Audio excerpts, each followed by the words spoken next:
Focus, challenge, pray, and wait for the everlasting covenant of Christ. If you focus, challenge, pray, and wait for the everlasting covenant of Jesus Christ's blood on the cross and the covenant of Genesis 3:15 that crushed Satan's head, you can see the blessings that God gave to Abram.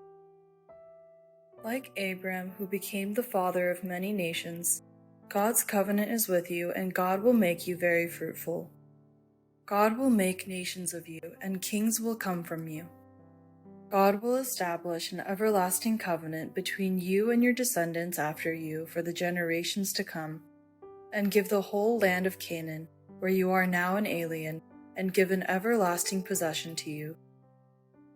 For you to receive and enjoy this blessing, cast out the devil's work, your arrogant constitution that always resists the Holy Spirit as a stiff-necked person with uncircumcised heart and ears. Focus on Jesus Christ, who crushed Satan's head in Genesis 3:15, and put away all unbelief. This is the spiritual circumcision God commanded Abram. Abram had to deal with the consequences of his unbelief through the incident of Hagar and Ishmael. By concentrating on worship for 13 years before God, he turned this crisis into a blessing.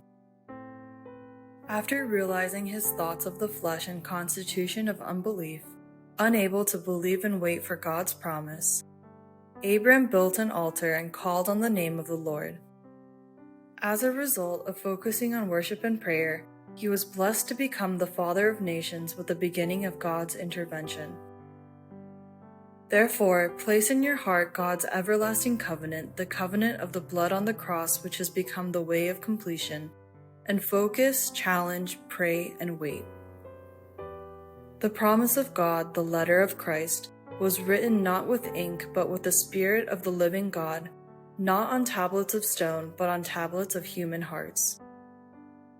Shed off unbelief of the flesh, but engrave Christ's everlasting covenant of Genesis 3:15 in your heart, and focus, challenge, pray, and wait with the vision and dream to solely make disciples. If you do so, you will surely receive God's grace, love, and eternal answers.